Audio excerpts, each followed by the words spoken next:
నమస్కారం. ముందుగా N9 news ప్రేక్షకులందరికీ కనుమ పండుగ శుభాకాంక్షలు తెలియజేస్తూ బులెటిన్ హెడ్లైన్స్ చూద్దాం.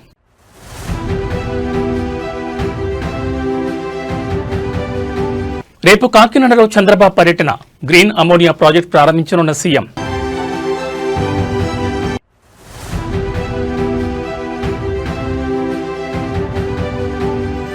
మీకిదే చివరి అవకాశం, ఎమ్మెల్యేల ఫిరాయింపు కేసులో స్పీకర్కు సుప్రీం హెచ్చరిక.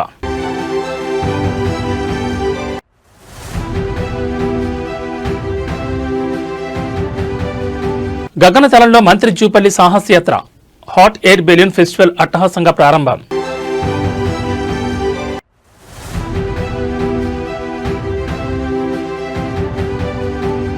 సికింద్రాబాద్ అస్తిత్వాన్ని కాపాడుకుందాం, మాజీ మంత్రి తలసాని పిలుపు.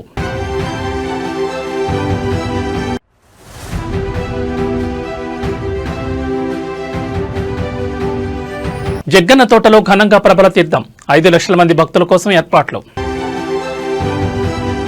ఇక వివరాలు చూస్తే, ప్రపంచంలోనే అతిపెద్ద గ్రీన్ అమోనియా ప్రాజెక్టుకు ఆంధ్రప్రదేశ్ ఆతిథ్యం ఇవ్వనుంది. AM green ammonia India private లిమిటెడ్లో గ్రీన్ అమోనియా ప్లాంట్ను ప్రారంభించడానికి సీఎం చంద్రబాబు రేపు కాకినాడలో పర్యటించనున్నారు.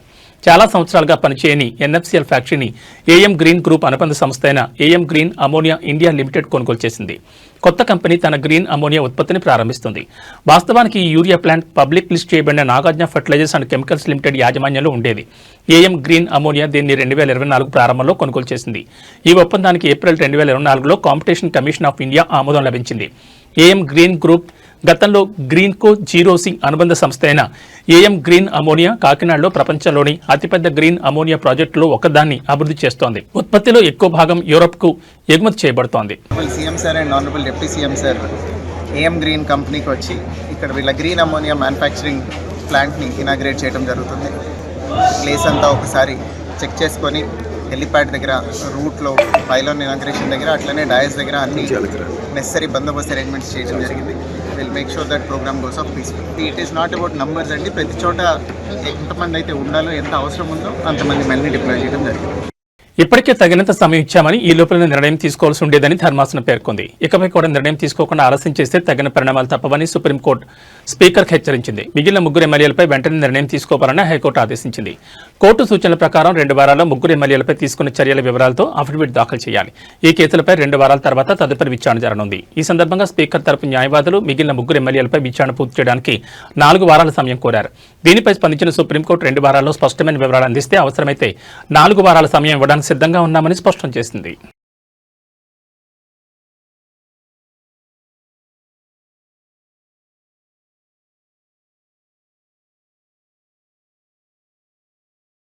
దివంగత కేంద్ర మాజీ మంత్రి మేధావి ఎస్ జైపాల్ రెడ్డి 84వ జయంతి సందర్భంగా హైదరాబాద్లో నెక్లెస్ రోడ్లో ఉన్న స్ఫూర్తి స్థల్ వద్ద ఘన నివాళులర్పించారు.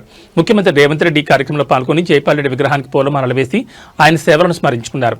ముఖ్యమంత్రితో పాటు ఈ కార్యక్రమంలో రాష్ట్ర కేబినెట్ మంత్రులు మరియు పలువురు ప్రముఖులు పాల్గొన్నారు. ఈ సందర్భంగా నాయకులు మాట్లాడుతూ విలువలతో కూడిన రాజకీయాలకు జైపాల్ రెడ్డి నిలువెత్తు నిదర్శనమని కొనియాడారు.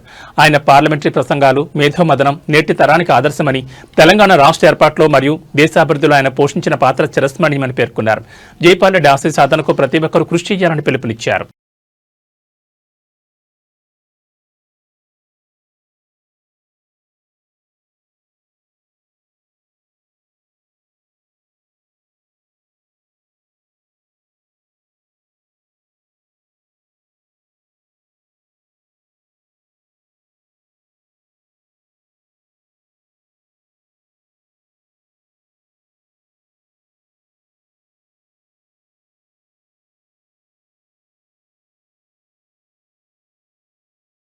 బీఆర్ఎస్ నేత మాజీ మంత్రి తలసాని శ్రీనివాస్ యాదవ్ మరోసారి కీలక వ్యాఖ్యలు చేశారు. సికింద్రాబాద్ పేరు మార్చేందుకు కుట్ర జరుగుతోందని అన్నారు. రేపు ఉదయం 9 గంటలకు సికింద్రాబాద్ అస్తిత్వం, ఆత్మగౌరవం పోరాటం ర్యాలీ జరుగుతుందని చెప్పారు.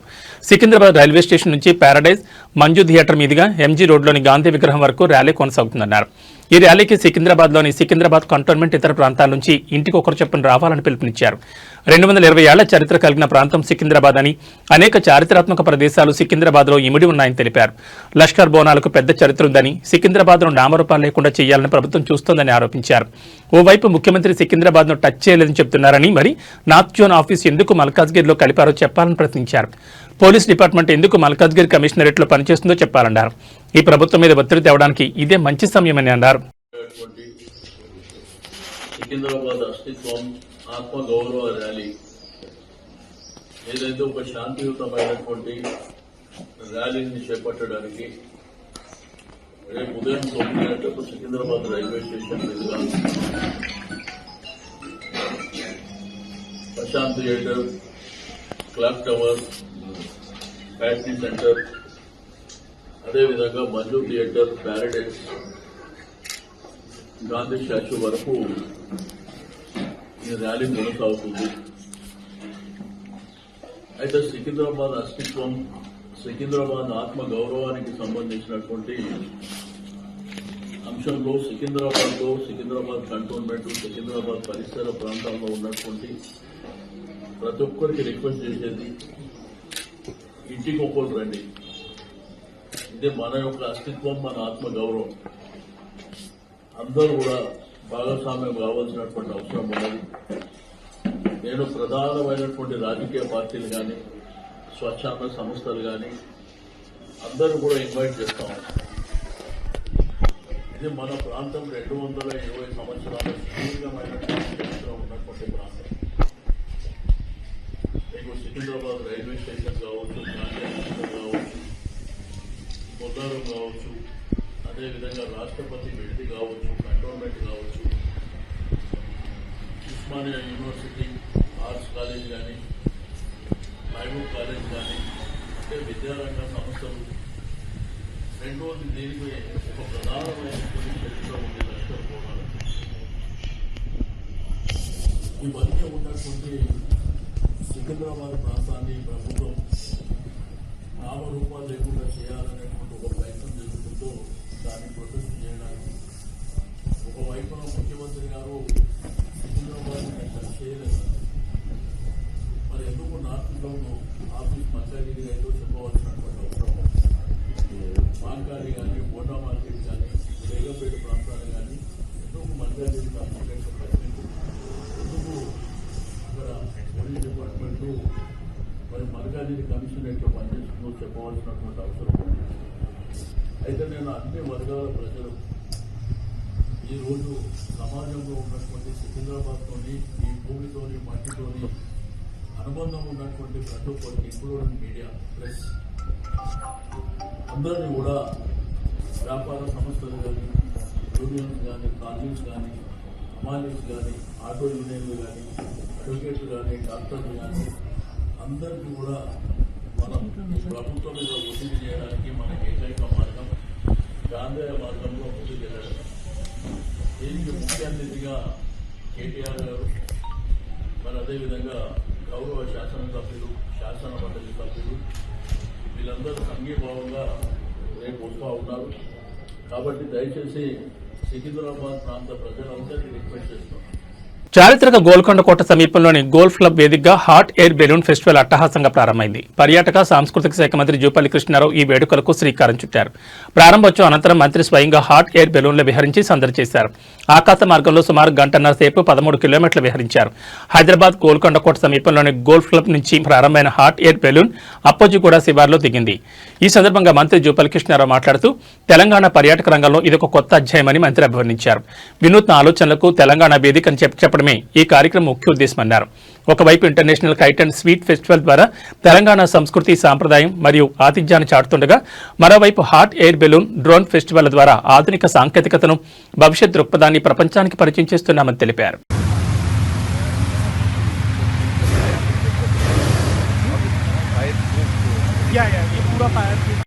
Anytime we need, we can go up and go out of the city fast. Now we are flying. We started from Yes, we started from the center of the city, going outwards towards the west of the city. how much time will you be? We'll be in the air between 45 minutes and an hour and 15 minutes, depending on how difficult the landing comes. Hyderabad itself is 600 meters, yes, 1800 feet above sea level. yes. Hyderabad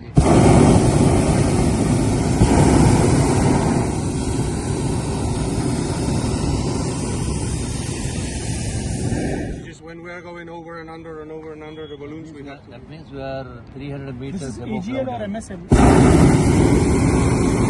It is above ground level. Yes. This is above ground. Above ground level, and this is above sea level. Lot of Because for the traffic, air traffic control, I need to tell them all the altitudes in feet. What I felt initially, 2,800 feet or 2,000 feet means above the ground level. But Yes, but it is above the sea level. Minus 1,800 feet. Yes, exactly. Hyderabad itself is located above sea level is 800 feet. That is correct, Around sir. 600 meters. ATC gave us the clearance What to. I felt, go 2,500 meters from ground level. Telangana tourism టెక్నాలజీని సాంకేతికతను జోడించేందుకు కార్యక్రమం hot air balloon అంటే ప్రపంచ స్థాయిలో జరుగుతున్నటువంటి అత్యంత advanced technology ఇక drone show అంటే 2,800 అడుగుల ఎత్తుకు చూస్తూ ఉన్నారు ఇదే డ్రోన్స్ వాటర్ బెలూన్స్. సో అందులో కూర్చొని ఆకాశంలో ఎగరడం అనేది ఒక కొత్త అనుభూతి. తెలంగాణ టూరిజాన్ని ప్రమోట్ చేసే దానిలో భాగంగా అంతర్జాతీయ స్థాయిని అందుకునేటువంటి కార్యక్రమం. ఇది గొప్ప అనుభూతి. ఇది తెలంగాణనే కాదు, యావత్ దేశంలో అట్లాగే ప్రపంచంలో ఉన్నటువంటి పర్యాటకులు రప్పించేటువంటి కార్యక్రమం హాట్ ఎయిర్ బెలూన్ షో. ఇక్కడ ఒకటి కాదు, సుమారుగా 15 బెలూన్స్ దగ్గర ఉన్నాయి. ఇక్కడ ఒక్కొక్క బెలూన్లో 4, 5 మంది, 9 మంది, 10 మంది. సో భవిష్యత్తులో ఇంకా పెద్ద ఎత్తున పెద్ద కెపాసిటీ బెలూన్స్ తెచ్చేటువంటి ఈ యొక్క హాట్ ఎయిర్ బెలూన్స్ ద్వారా ఒకటి టూరిజాన్ని ప్రమోట్ చేయడంతో పాటుగా మన యొక్క తెలంగాణ వారసత్వ సంపద హెరిటేజ్ స్ట్రక్చర్స్ ఉన్నాయి. అంటే గొప్ప గొప్ప కోటలు కావచ్చు, దేవాలయాలు కావచ్చు, అలాగే ప్రకృతి రమణీయత కావచ్చు, ఇవన్నీ కూడా ఆకాశం నుంచి మన హైదరాబాద్ అందాన్ని ఆకాశానికి నిలగచ్చడం ఒక పని. దీంతో పాటుగా ఎందుకు చేస్తామంటే టూరిజం ప్రొఫెషన్తో పాటుగా దీని ద్వారా నిరుద్యోగ యువత కూడా ఇక్కడ ఒక్కొక్క హాట్ ఎయిర్ బెలూన్ దగ్గర సుమారుగా 5 నుంచి 10 మంది పనిచేస్తూ ఉంటారు. ఈవెన్ పైలట్స్ కూడా భవిష్యత్తులో ఎంప్లాయ్మెంట్ అవకాశం ఇస్తుంది. ఇప్పుడు కొన్ని దేశాలలో 100 బెలూన్స్ 1000 బెలూన్స్ ఉంటుంది. సో అంటే టూరిజం ప్రమోషన్తో పాటుగా ఈ యొక్క ఎంప్లాయ్మెంటు, అలాగే సెల్ఫ్ ఎంప్లాయ్మెంటు వాల్యూస్ ద్వారా, అట్లాగే టూరిజంలో కూడా ప్రమోషన్ కూడా పెద్ద ఎత్తున వెనుక వస్తుంది. పెట్టుబడులు కూడా ఆకర్షిస్తుంది. ఎందుకంటే మన తెలంగాణ టూరిజం కొత్త పుంతలు తొక్కుతూ ఉంది. ఈ మధ్య కాలంలో అంబేద్కర్ కోనసీమ జిల్లా జగ్గన్న తోటలో నేడు ఘనంగా ప్రభల తీర్థం వేడుకగా జరిగింది. పలకుమి నుండి తొలి ప్రభ ప్రారంభం కానుంది. మధ్యాహ్నం 2 గంటల సమయానికి జగ్గన్న తోటకు ఏకాదశ రుద్రులు చేరుకోనున్నారు. ఏకాదశ రుద్రులు పంట పొలాలను తొక్కుతూ దాటుకుంటూ జగ్గన్న తోటకు చేరుకుంటారు. జగ్గన్న తోట సమీపంలోని పంట పొలాలు, పంట కాలువను దాటే వేడుకను చూడడానికి ఇక్కడకు భారీగా జనాలు విచ్చేస్తారని ప్రభుత్వం అంచనా వేస్తోంది. ఈ ఏడాది దాదాపు 5 లక్షల మంది భక్తుల కోసం అధికారులు ఏర్పాట్లు చేశారు. ఇక ఇప్పటికే జగ్గన్న తోట ప్రభల తీర్థాన్ని ఏపీ ప్రభుత్వం రాష్ట్ర పండుగ ప్రకటించిన సంగతి తెలిసిందే. కోనసీమ జిల్లా వ్యాప్తంగా ప్రభల తీర్థం నిర్వహిస్తారు. ఇది ఓ ప్రాచీన సంప్రదాయం. 476 ఏళ్లుగా ఈ తీర్థాన్ని ఏటా సంక్రాంతి పండుగలో కనుమ రోజు జరుపుకుంటారు. ఏకాదశ రుద్రులు 11 గ్రామాల నుంచి బయలుదేరి జగ్గన్న తోటలో కొలువు తీరుతారని, ప్రజల క్షేమం గురించి అక్కడ చర్చించుకుంటారనేది ప్రజల నమ్మకం.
తెలంగాణ ముఖ్యమంత్రి రేవంత్ రెడ్డి ఉమ్మడి ఆదిలాబాద్ జిల్లాలో పర్యటించిన నేపథ్యంలో రాజకీయ వాతావరణం వేడెక్కింది. సీఎం పర్యటనను అడ్డుకుంటామని భారత రాష్ట్ర సమితి నేత మాజీ మంత్రి జోగు రామన్ ప్రకటించడంతో పోలీసులు అప్రమత్తమయ్యారు.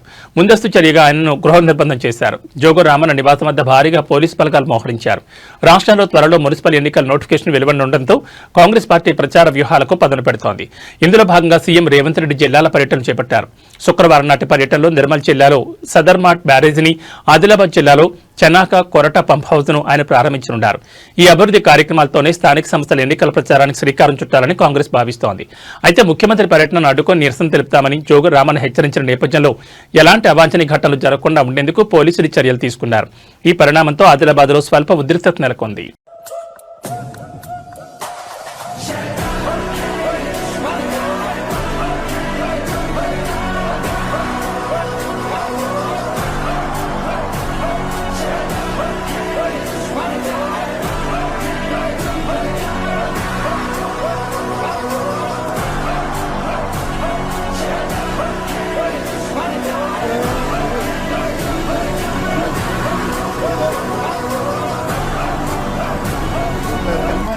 ప్రజాదరణ ఆశ్రమ నిర్వాహకుడు, సామాజిక కార్యకర్త గాది ఎన్నయ్య ఇంట విషాదం నెలకొంది. ఎన్నయ్య తల్లి తెరిసమ్మ కన్నుమూశారు. అనారోగ్య సమస్యలు, వయోభారం కారణంగా గత రాత్రి ఆమె తుది శ్వాస విడిచారు. ఆమె అంత్యక్రియలు రేపు జరగనున్నాయి. గత ఏడాదిగా తల్లి దగ్గరే ఉంటున్న ఎన్ఐఏ కేసులో ఇటీవల అరెస్టే ప్రస్తుతం చెంచల్గూడ జైల్లో ఉన్నారు. ఈ నేపథ్యంలో తన తల్లి చివరి చూపుకైనా ప్రభుత్వం ఎన్ఐఏకి అవకాశం కల్పిస్తుందా లేదా అని ఆయన శ్రేయోభిలాషులు చర్చించుకుంటున్నారు. కాగా మావోయిస్టులకు అనుకూలంగా వ్యాఖ్యలు చేస్తూ ప్రజలను ప్రేరేపించారనే ఆరోపణతో గాది ఎన్నయ్యను ఉపా చట్టం కింద అరెస్ట్ చేశారు.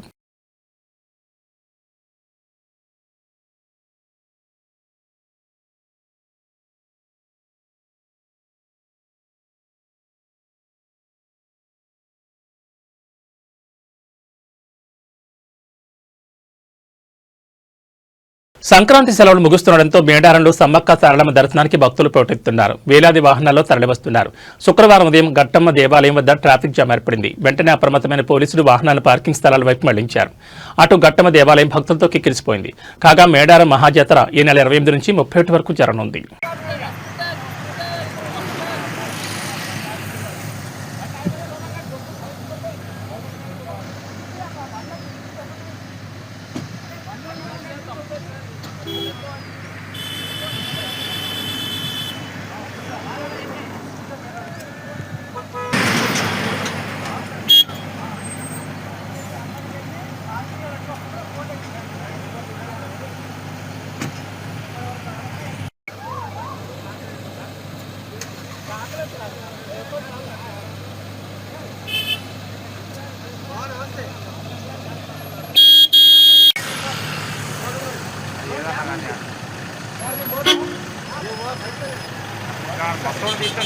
తెలుగు రాష్ట్రాల్లో సంక్రాంతి సంబరాలు అంబరాన్ని తాకుతున్నాయి. శ్రీ సత్యసాయి జిల్లాలో నిర్వహించిన సంక్రాంతి సంబరాలు 2వ రోజున మరింత ఉత్సాహంగా సాగాయి.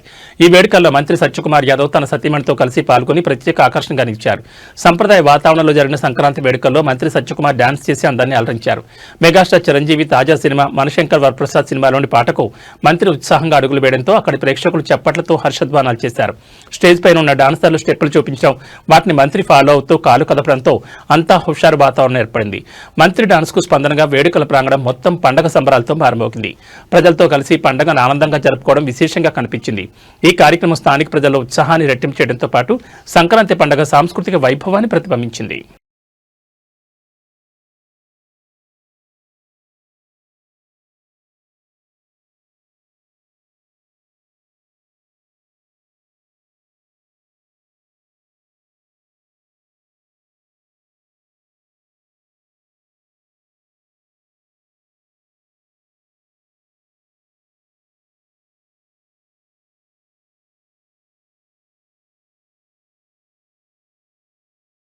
వరుస లొంగుబాట్లు, ఎన్కౌంటర్లతో కకావికలమవుతున్న మావోయిస్ట్ పార్టీకి మరో 2 దెబ్బ తగిలింది. తాజాగా 52 మంది మావోయిస్టులు లొంగిపోయారు. ఛత్తీస్గఢ్లోని బీజాపూర్ జిల్లా SP doctor Jitendra Kumar Yadav CRPF అధికారులు ఎదుట గురువారం సరెండర్ అయ్యారు. లొంగిపోయిన వారిలో 21 మంది మహిళలు, 31 మంది పురుషులు ఉండగా వీరిలో 49 మంది మావోయిస్టులపై 1.41 కోట్ల రివార్డు ఉందని పోలీసులు తెలిపారు. సరెండర్ అయిన వారిలో Dandakaranya special zone AOB, Bhamragarh area కమిటీకి చెందిన మావోయిస్టులు ఉన్నారని పోలీసులు తెలిపారు. రాష్ట్ర ప్రభుత్వం చేపట్టిన పునరావృత కార్యక్రమంలో భాగంగా వీరంతా లొంగిపోయినట్లు ఎస్పీ తెలిపారు. మావోయిస్టులు కాలం చెల్లిన సిద్ధాంతాలను వీడి జనజీవన స్రవంతిలోకి రావాలని ఎస్పీ పిలుపునిచ్చారు.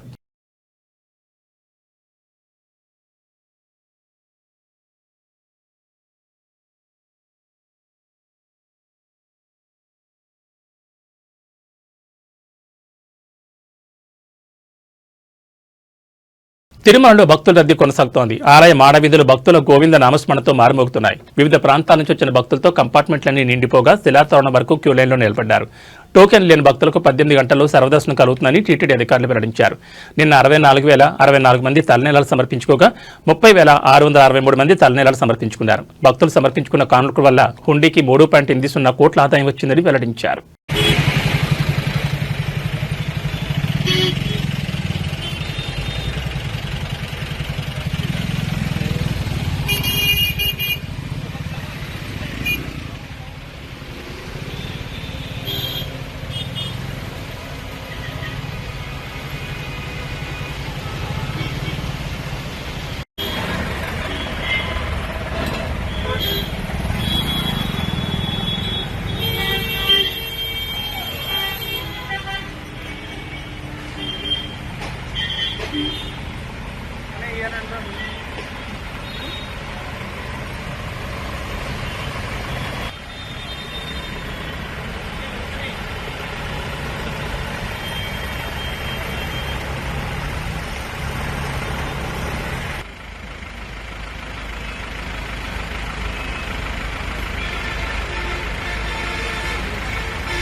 ఇవి బులెటిన్ విశేషాలు.